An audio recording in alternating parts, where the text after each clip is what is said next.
Bien le bonjour à toutes et à tous, Valentin Enfant avec vous pour ce point de marché du mercredi 8 août 2018. Comme vous avez pu le remarquer, depuis quelques temps, nous avons le VIX qui descend, malgré le fait qu'on ait des incertitudes qui persistent, ce qui est un petit peu alertant. C'est un signal contradictoire. Dès qu'on a des incertitudes de la part du marché, normalement, ça doit se refléter sur le VIX. Dès que c'est pas corrélé, on peut dire que le VIX, n'évolue pas de la bonne façon. Et étant donné qu'il approche de son niveau de son plus bas de l'année, pardon, ces plus bas de l'année qui ont été atteints en tout début d'année, eh bien c'est un petit peu alertant également compte tenu du fait que ces plus bas de l'année, c'est également proche des plus bas historiques. Et vous savez que la volatilité, elle ne peut pas être nulle.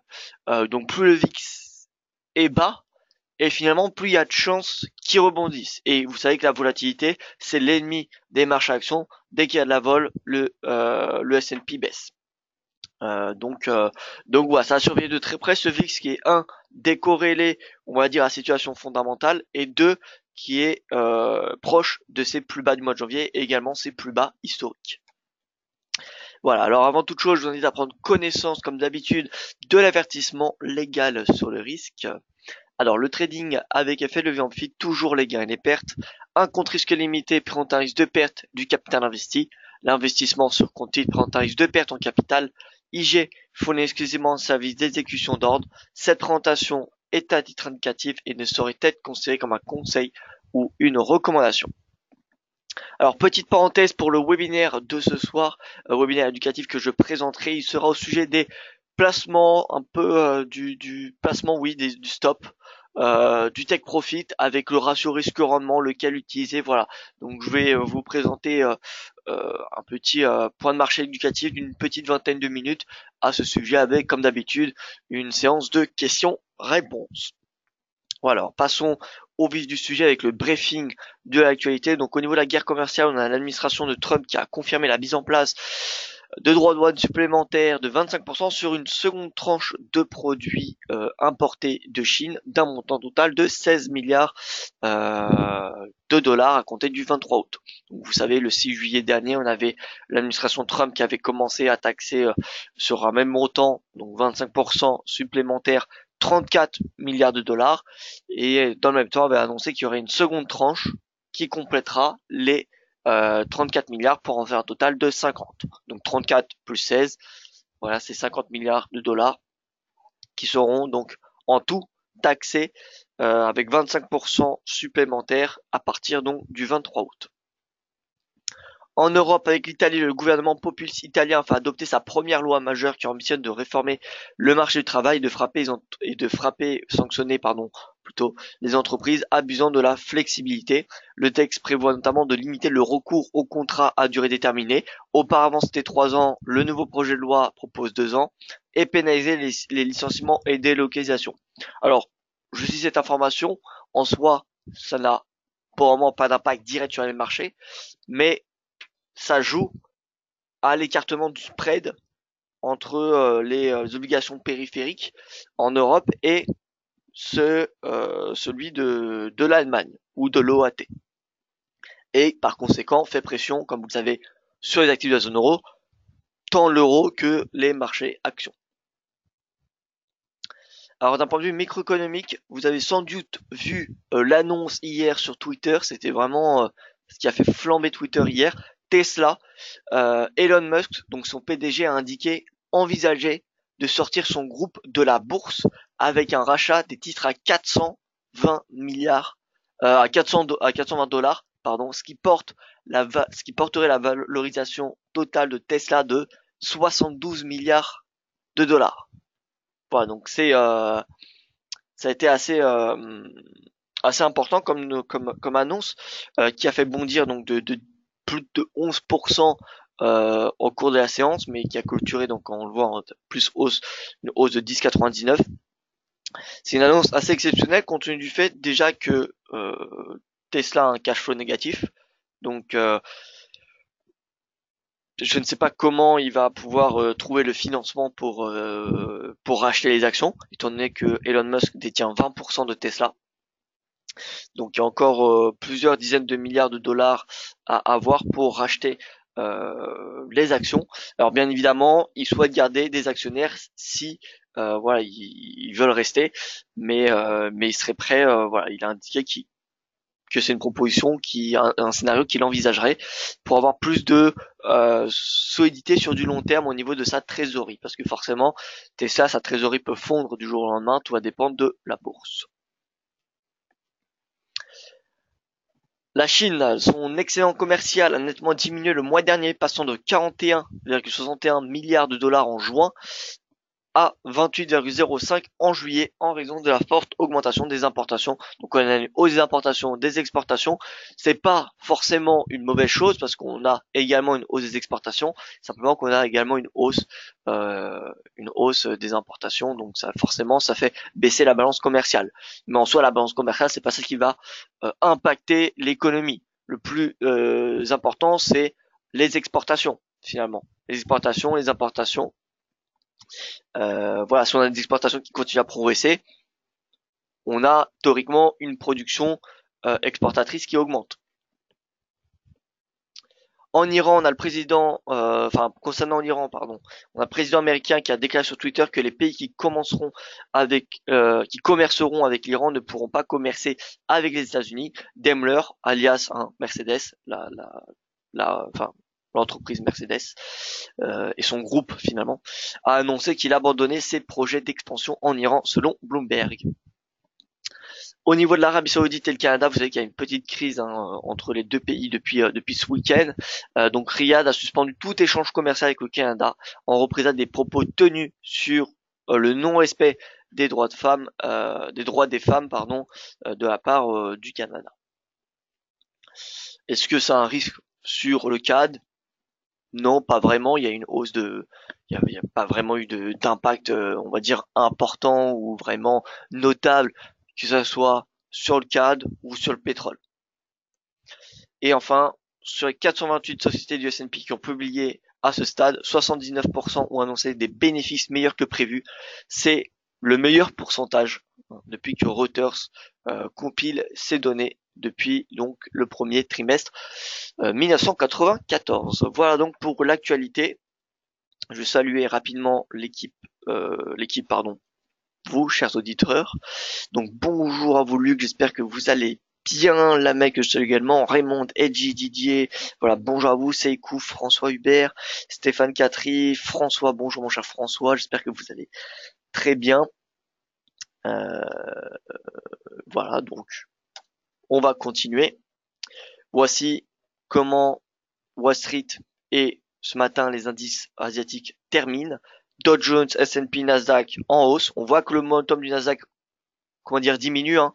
On va le voir sur la plateforme, mais Nasdaq, on avait une très belle correction on va dire du mini crash qu'on a eu il y a une dizaine de jours, et on voit quand même que la performance finalement, elle est de plus en plus faible à mesure qu'on se rapproche des nouveaux sommets, ce qui est plutôt normal. Compte tenu du fait qu'en plus le VIX descend. DXY qui est clôturé dans le rouge, donc on était plutôt bon hier sur notre perspective baissière du dollar. Hein, rappelez-vous, DXY était en haut de son range, de toute façon on va le revoir. Le rendement du 10 ans 2,97%, il gagne 3 points de base. Tant qu'il dépasse pas les 3%, ça ne devrait pas être, on va dire, un moteur pour le dollar. Si le rendement du 10 ans commence à dépasser pendant plusieurs séances les 3%, le DXY devrait être soutenu. Ce matin, on a le yen qui progresse, excusez-moi, il ne devrait pas être en rouge, mais il progresse de 0,16%. C'est une des devises les plus haussières. Le gold qui est en hausse grâce à la baisse du dollar. Le Nikkei en baisse à cause de la hausse du yen. Et le Hang Seng qui est en hausse, mais c'est assez mitigé au niveau des indices chinois. On a, voilà, c'est assez mitigé. Le Hang Seng, oui, il est en hausse, mais Shanghai est en baisse. Et au niveau du calendrier économique, encore une journée clairement vierge en termes de rendez-vous macroéconomiques, si je puis dire. Mis à part, vous voyez, demande de prêt immobilier, permis de construire au Canada, les stocks de pétrole brut, la décision des taux d'intérêt de la benzène, mais on le sait, il n'y aura pas d'hausse des taux. Donc aujourd'hui, ça va être encore une fois recherche d'opportunités techniques, euh, tout simplement. Alors, on commence tout de suite par le DXY. En journalier, on voit 95 points. Vous voyez cette résistance du 8 novembre, seuil psychologique. Et là, bon, elle est testée un peu plus longtemps, mais vous voyez que c'est également une résistance qui n'est pas vraiment dépassée finalement. En 4 heures, on a ce range. Vous savez, dans un range, le mieux c'est d'utiliser le stochastique plutôt que le RSI.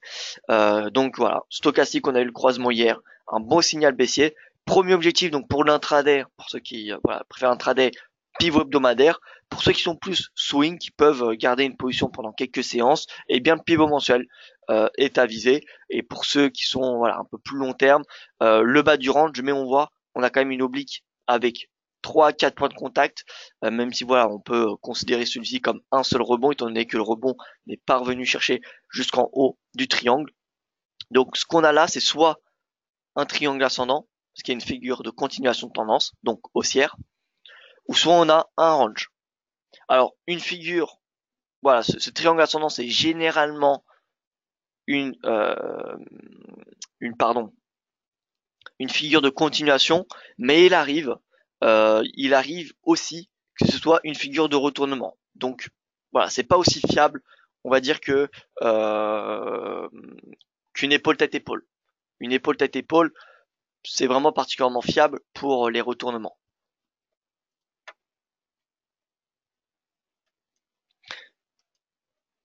Donc si le T-note disons augmente, le dollar augmente. Voilà, il a tendance.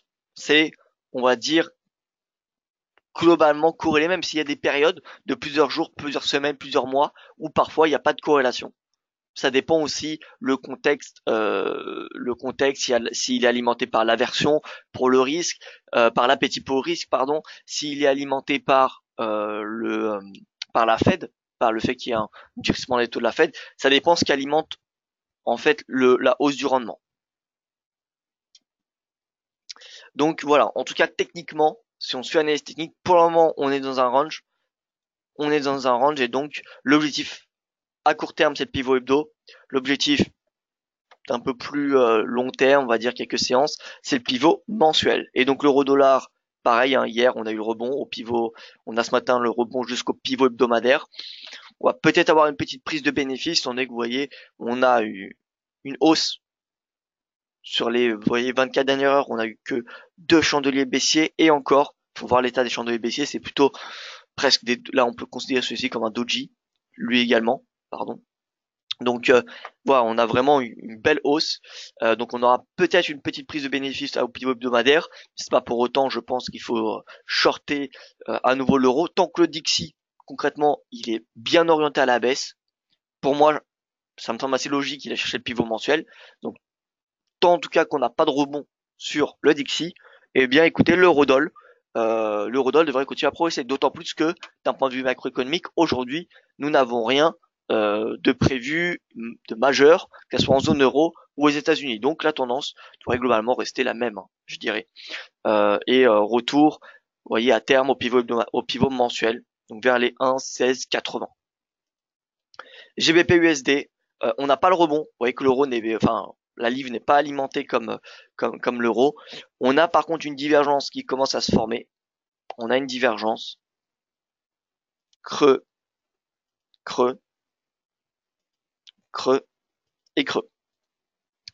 Voilà, donc c'est léger, hein, je vous l'accorde. Mais voilà, GBP USD, je m'attends à un retour à 1,30 sur du court terme. USD CAD, rebond depuis les 1,30. Rebond depuis les 1,30. Alors qu'est-ce qu'on peut tracer? On peut peut-être tracer un canal baissier.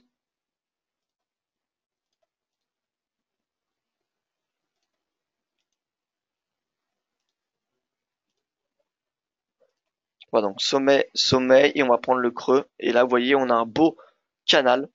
On a un canal assez intéressant. Alors, il me semble qu'en journalier, en plus, on a une belle oblique. Ouais, on a une belle oblique haussière.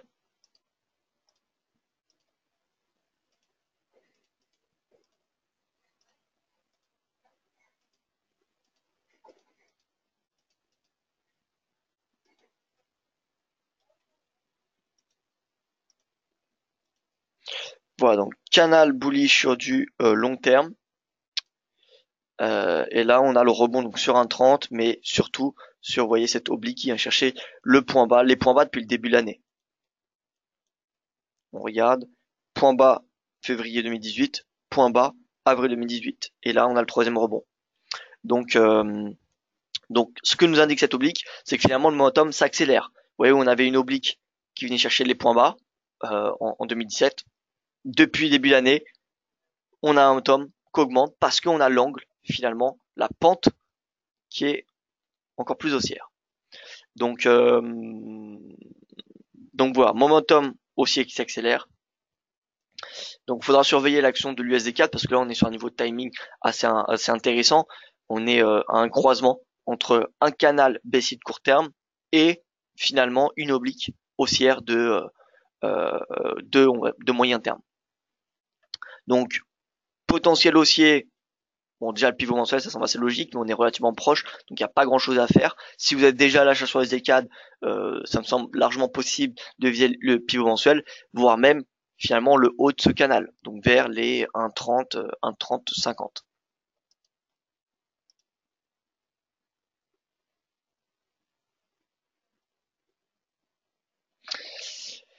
Alors, j'ai une question sur les pivots mensuels et hebdo. Alors, comment les déterminez-vous? Alors, eh bien, il suffit, vous voyez, d'ajouter un indicateur, pivot, vous ajoutez, et ensuite, vous voyez, vous allez ici, période, mensuel, hebdo, journalier.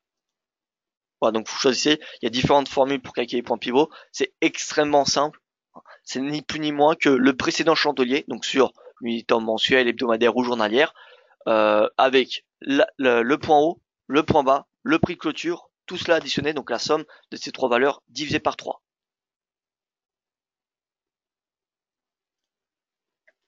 Et là, vous tombez sur le pivot.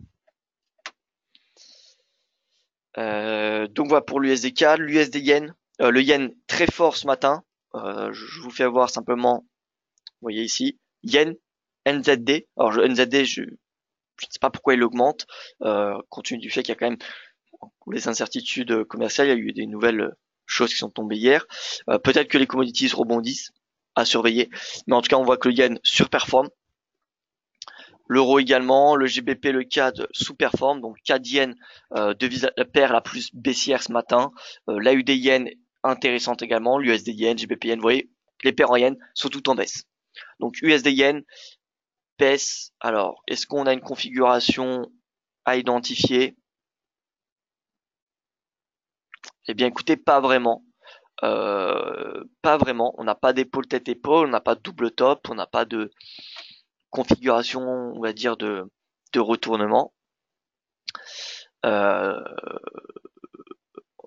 si ce n'est simplement la cassure de cette oblique qui a eu lieu, vous voyez, à la fin du mois de juillet. Moi, comme vous le savez, je suis baissier sur du moyen terme sur le yen. Je vois bien un retour, bien tout d'abord à 110, ça c'est vraiment pour du swing trading, mais voilà, beaucoup plus bas, 100, 109, 107, voire même potentiellement 105. Donc voilà, l'USD yen, je suis baissier, mais c'est surtout face aux devises commodities et face aux devises qui sont particulièrement exposées à l'économie chinoise comme l'AUD et le NZD que je suis le plus bearish. Donc AUD yen, voilà, j'aimerais le voir revenir en bas de son range dans un premier temps à court terme à 80-48 et ensuite 80, 79-63, 78-35, vous voyez simplement des autres niveaux de support. Là, on voit que le cours échoue à dépasser son pivot mensuel. Là, on a une puissante zone de résistance vers les 82-60. Et j'ai remarqué ce matin qu'on avait un petit canal descendant. Petit canal descendant. Sommet en tout cas de plus en plus bas. Cassure. Si on a la cassure, l'objectif, ce sera cette hauteur. Ce sera cette hauteur qu'on ira reporter. Et vous voyez que c'est un objectif en bas du range. Bas du range qui a 80, 80, 50 ou 80, 80.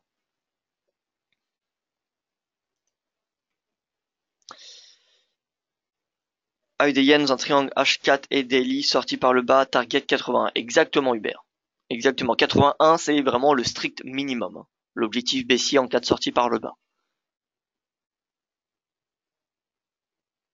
Alors on me demande CHF yen moyen long terme. Alors CHF yen, alors moyen terme, moyen long terme, je serais plus baissier. Le franc suisse, je le vois mal s'apprécier. Je vois pas pourquoi il s'apprécierait, alors que le yen, il y a pas mal de spéculations sur une hausse des taux qui pourrait tomber au plus tôt l'année prochaine. Alors que la BNS, il y a aucune date de prévue, même pour 2020, honnêtement, voilà, ça va être compliqué. Donc CHF yen, si je devais me positionner sur du moyen long terme, ce serait plutôt baissier. Donc tous les retracements, vous voyez là on arrive dans une zone potentiellement intéressante à vendre. Donc euh, donc voilà, CHF yen. Là où il y a eu un double test, si on a une cassure de la ligne de coup à 111,56, on aura la validation du double top. Et dans ce cas, l'objectif sera baissier d'environ 200 pips, 150-200 pips, simplement à la hauteur du double top. Voilà, mais CHF yen, c'est pas une paire qui va non plus être vraiment fortement en tendance, étant donné que le franc, regardez sur la plateforme, ça c'est l'indice franc depuis 2 ans maintenant, même 3 ans, 2015. Vous voyez, c'est consolidation. Par contre, on a une oblique baissière qui vient chercher des sommets de plus en plus bas, ce qui démontre une pression vendeuse de plus en plus importante. C'est pour ça que c'est une configuration baissière, le triangle descendant. Donc la sortie se fait généralement par le bas, mais dans le même temps, on voit qu'on a une oblique haussière de long terme. Voilà, depuis 2007. Support, support, support. Et là, on a eu le rebond, finalement, au mois de mai. On a eu le rebond dessus, donc à voir comment le prix va réagir. Est-ce qu'on va casser cette oblique? Auquel cas, ça serait un signal particulièrement baissier, puisque ce serait également la sortie par le bas de ce triangle descendant. Ou alors, on a une hausse. On a une hausse du franc. On dépasse cette oblique. Dans ce cas-là, on va chercher des nouveaux plus hauts. Et dans ce cas-là, le CHF yen ira très probablement rechercher les 120. Mais d'un point de vue fondamental, ça me semble peu probable, simplement parce que voilà, les statistiques, les chiffres macroéconomiques ne s'améliorent pas réellement en Suisse finalement. Certes, on a un très faible taux de chômage, certes, on a une croissance qui est plutôt bonne, mais l'inflation, elle reste extrêmement faible. Elle reste extrêmement faible, et pourtant on a un taux de chômage extrêmement faible. Donc en théorie, ça devrait soutenir, comment dire, la consommation et donc l'inflation. Et pourtant, ce n'est pas vraiment le cas. Donc voilà, c'est pour ça que j'ai pas une perspective particulièrement positive sur le franc et que j'envisage plutôt une sortie par le bas. Mais pour le moment, on n'a pas de signaux baissiers majeurs, donc c'est la patience qui est à privilégier.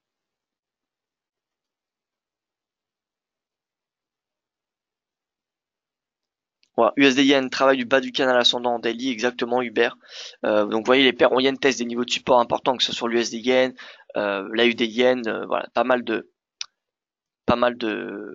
paires en yen testent des niveaux de support.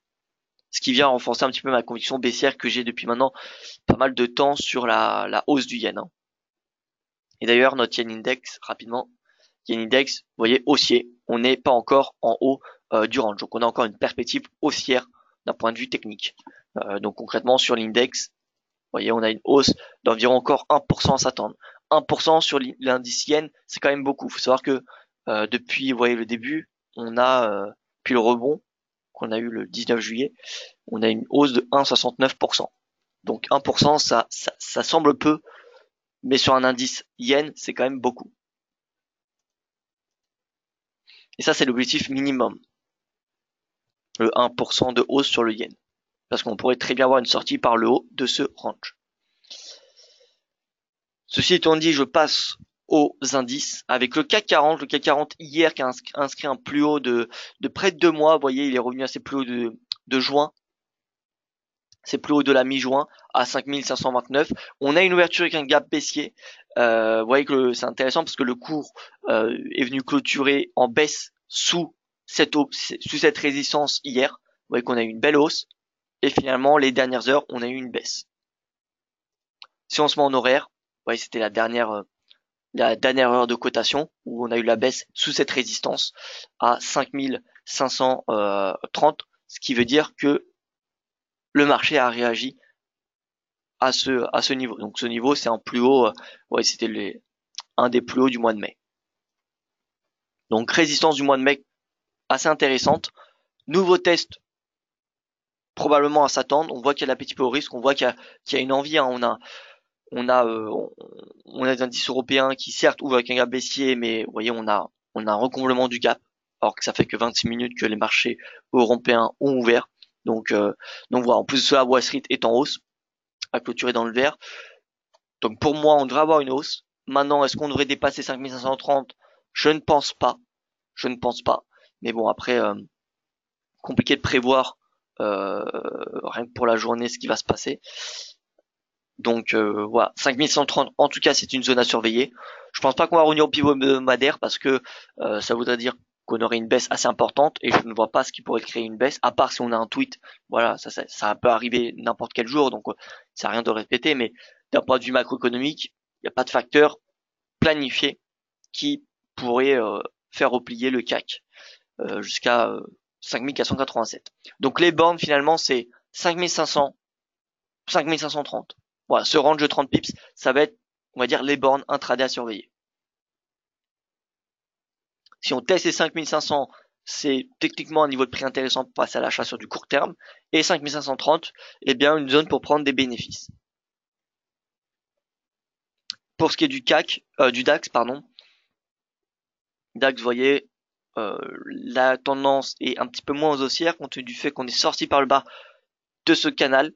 Donc finalement, on a une oblique qui est moins haussière que le CAC 40, ce qui témoigne d'un momentum un petit peu moins haussier. On avait en plus l'ouverture avec un gap baissier, mais on n'a pas le recomblement comme ce qu'on a sur le CAC 40. Donc là, le pivot hebdomadaire, c'est la résistance de court terme. Pivot mensuel, le niveau de support, et on voit qu'il fonctionne plutôt assez bien. On a également les 12 588 qui sont ni plus ni moins que 38% de retracement de cette tendance, donc un seuil de Fibonacci. Ensuite, les 12 536.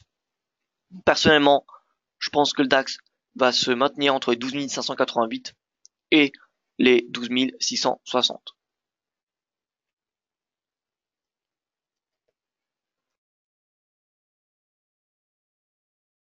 Alors, je voulais vous faire voir le VIX. Voici le VIX, donc indice de volatilité de la CBOE pour le S&P 500. Et là, donc, vous voyez, VIX bas, très bas, 10,93.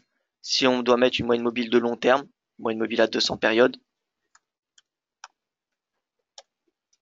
on est, vous voyez, bien en dessous. On est bien en dessous. Et pour vous faire voir à quoi est-il le VIX, eh bien, on va mettre le S&P. S&P 500 superposé au VIX. Donc S&P 500 qui est en noir. Dès que la volatilité augmente, eh bien, on a une baisse généralement des marchés actions parce que voilà, l'ennemi des marchés actions, c'est la volatilité.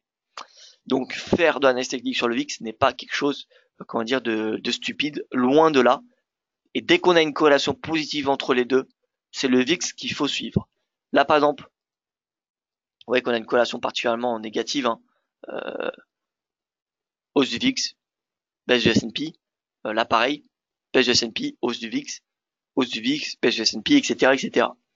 Je pourrais superposer le CAC 40, c'est globalement pareil, même si le VIX, c'est la volatilité du S&P. Regardez, le CAC 40, je pense qu'on est tous d'accord pour dire qu'il y a une volatilité. Tout simplement parce que le CAC est corrélé, plus ou moins corrélé au S&P. Si le S&P va mal, il y a peu de chances que le CAC aille bien. Voilà, c'est dans cette logique que le CAC et le VIX sont corrélés. Mais évidemment, la corrélation est encore plus positive avec le S&P 500. Mais voilà, globalement, les marchés actions sont corrélés au VIX.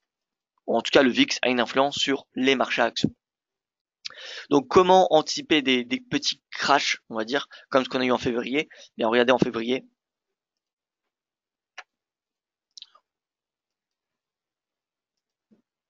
On avait deux signaux alertants sur le flash crash. Alors,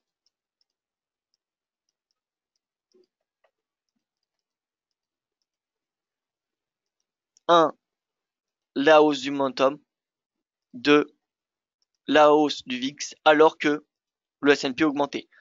Et là, ça nous permet de capter, de détecter les moments d'euphorie, les moments où il n'y a pas de raison que le S&P augmente. Donc, hop, ça, on va mettre 100. Voilà, donc là, VIX et S&P qui augmentent en même temps. Signal d'alerte. Signal d'alerte. Parce que normalement, si le VIX augmente, le S&P baisse. Donc c'est ces bornes-là qu'il faut surveiller. Et vous savez, et vous voyez que finalement, plus la volatilité est basse,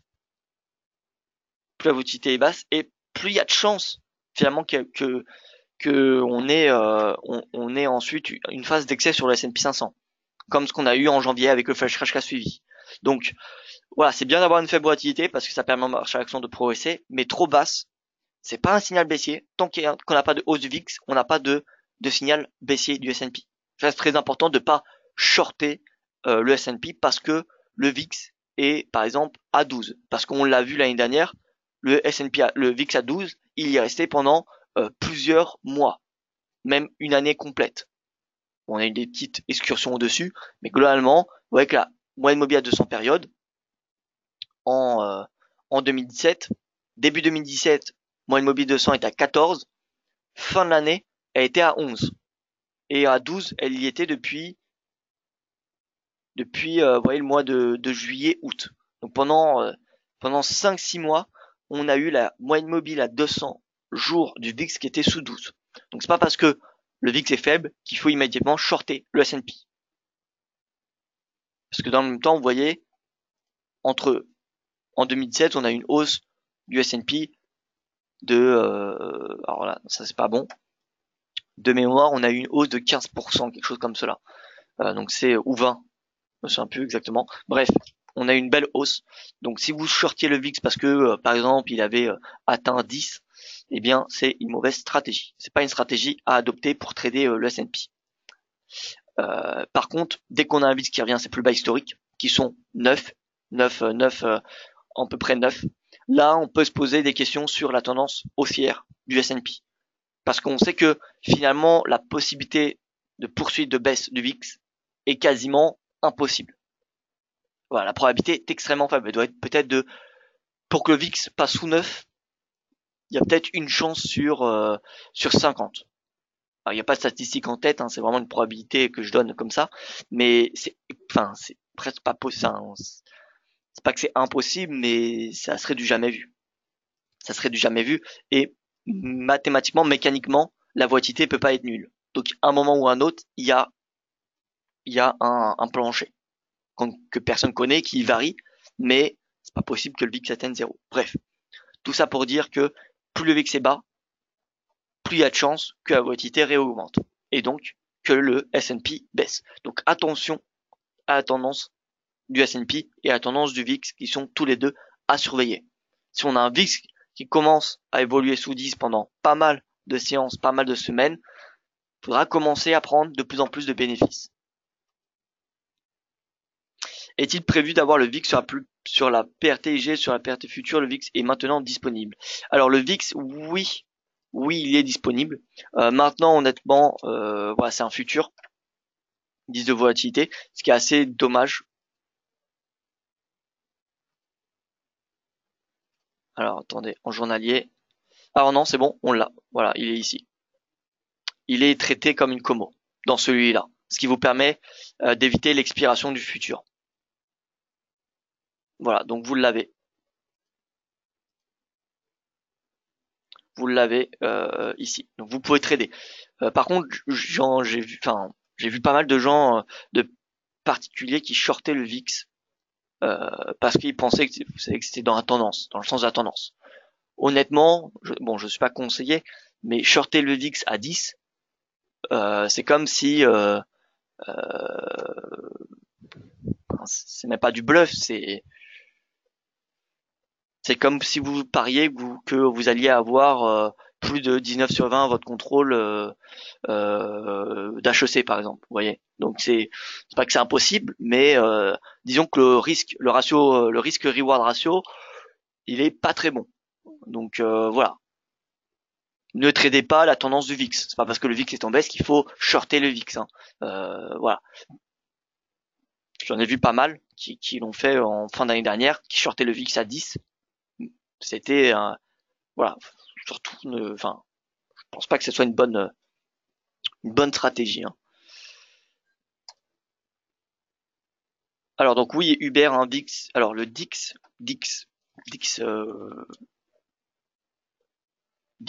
non. DIX, on n'a pas de DIX, on a que le VIX.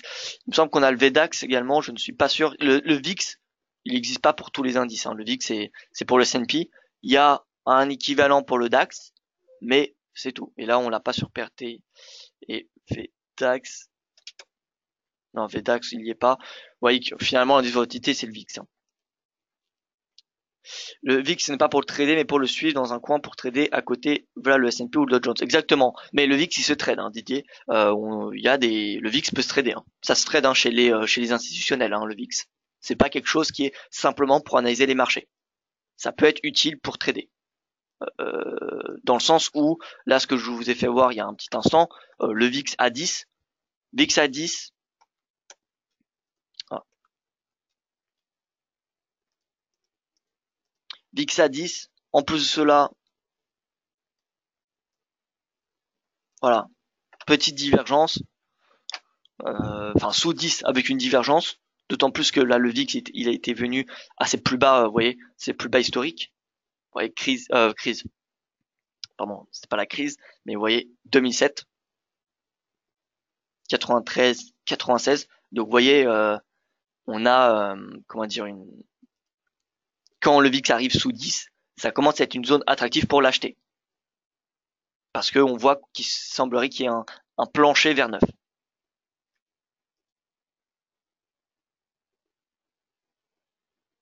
Le VIX, j'ai vu des gars de ceux qui l'ont tradé en février avec le flash crash. Voilà, c'est pour ça que faut pas shorter le VIX parce qu'il y a une tendance baissière. Pas parce qu'il y a une tendance baissière et que le VIX casse le support psychologique des 10 qu'il faut le vendre. Parce que le risque, il est extrêmement important. Enfin, le risque d'un rebond du VIX est du coup particulièrement important. Si le VIX atteint 100, à la rigueur, oui. Là, vous pouvez le shorter, même 50. Ça se short un VIX à 50. Mais en dessous de 20, je dirais qu'il n'y a pas vraiment d'intérêt. C'est un peu comme jeter vous voyez, une pièce, du pile ou du face. Par contre, acheter le VIX sous 10, ça peut être une bonne stratégie. Ça peut être une bonne chose. Là, par exemple, vous voyez,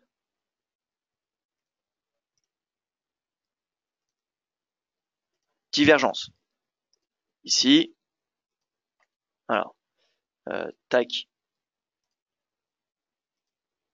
On a une petite div, il me semble.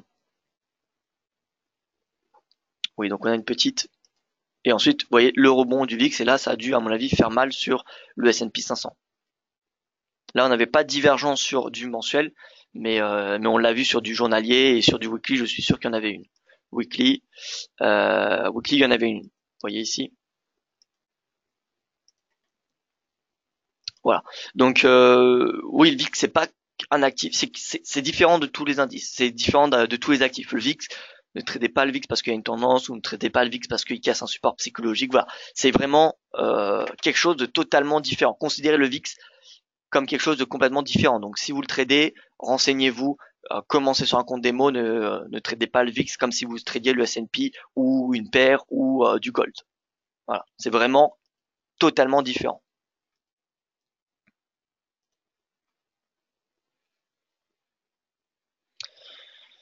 Voilà. Voilà, on passe sur les commodities, excusez-moi. L'or qui peine à vraiment rebondir. Vous voyez que le pivot hebdomadaire fait office de résistance, 1215 $. 1215. Par contre, à court terme, on voit qu'on a des petits creux de plus en plus haut. Donc ça monte un petit momentum aussi à court terme. Maintenant, voilà, moi, comme vous le savez, je pense que l'or ira chercher les 1200. Pourquoi l'or ne va pas actuellement chercher les 1200? Tout simplement parce qu'on a une baisse du dollar. On a une baisse du DXY. Et donc la baisse du DXY permet de limiter les pertes de l'or. Donc ça le permet de le stabiliser finalement. Ça permet à l'euro de rebondir, ça permet à la livre également de se stabiliser.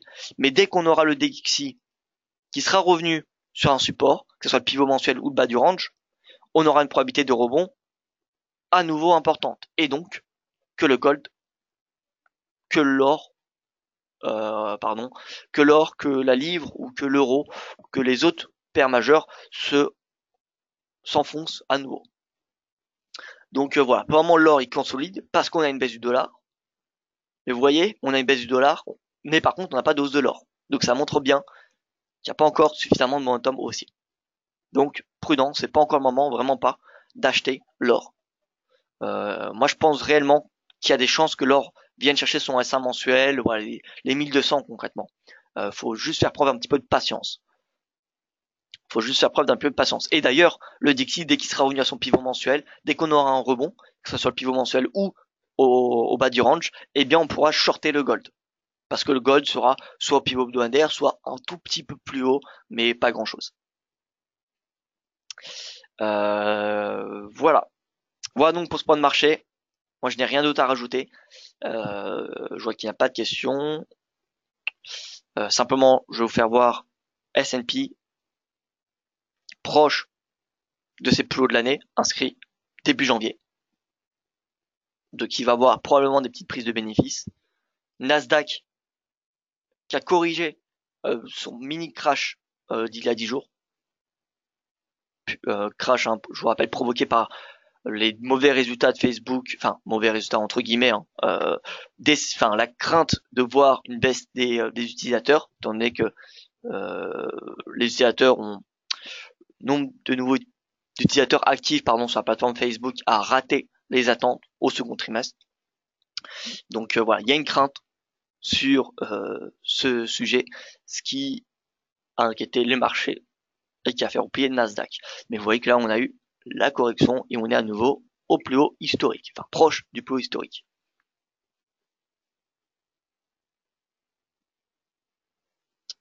Alors, Didier qui nous dit toujours pas d'analyse pour nous les day traders, le DAX, le CAC ou l'euro-dollar, l'or, le WTI par exemple. Alors le CAC, je vous ai donné mon avis en day trading. Hein. CAC, voilà, j'ai dit que la résistance, 5500 points, prise de bénéfice, voire même short. 5500, ça se paye compte tenu du fait que, voilà, d'un point de vue macro, on ne devrait pas avoir aujourd'hui de facteurs qui devraient le sanctionner plus que cela. Donc 5500, ça peut être une prise de bénéfice. Maintenant, il faut garder quand même un œil sur la tendance de l'euro et sur la tendance du pétrole. Actuellement, là, le CAC qui est haussier parce qu'on a de l'appétit pour risque. On voit, si on le superpose avec le Nasdaq, on a une hausse parce qu'on a de l'appétit pour risque à très court terme. Les cours de pétrole sont en hausse. Donc ça permet, on va dire, de mettre au second plan la hausse de l'euro. Mais on n'a pas de raison qu'en intraday, le CAC, pour le moment, s'enfonce sous les 5500. Pour le DAX, on l'a fait également en stopo. Pour le DAX, je rappelle, pivot mensuel comme support, avec également les 38% de retracement de Fibonacci, donc les 12 188, vous voyez 12 600 finalement, entre pivot et mensuel et 12 188, on a quoi? On a les 12 600 points. Donc 12 100 points niveau de support en intraday, le pivot hebdomadaire comme résistance. L'or, rien à dire en intraday, il est sous résistance. Sous résistance, vous voyez qu'il n'a pas été dépassé mardi, hier, alors que on avait la baisse du Dixie. Donc je ne vois pas pourquoi aujourd'hui l'or dépasserait cette résistance. Et est-ce qu'il faut shorter l'or parce qu'il est sous cette résistance? Non. Non, parce que, encore une fois, on a le Dixie qui est en baisse. Donc ça devrait soutenir l'or. Si on a un dépassement de cette résistance, il faudra viser le plus haut de vendredi vers 1219. Et enfin pour l'eurodoll, je l'ai dit également, prise de bénéfice au pivot hebdomadaire, probablement avoir une petite baisse, avec la prise de bénéfice, puisque le Dixie est en baisse, l'euro devrait très probablement lors des prochaines heures, peut-être dans l'après-midi ou même finalement demain après-demain, reprendre sa hausse avec comme prochain objectif 1,1650, 1,1680.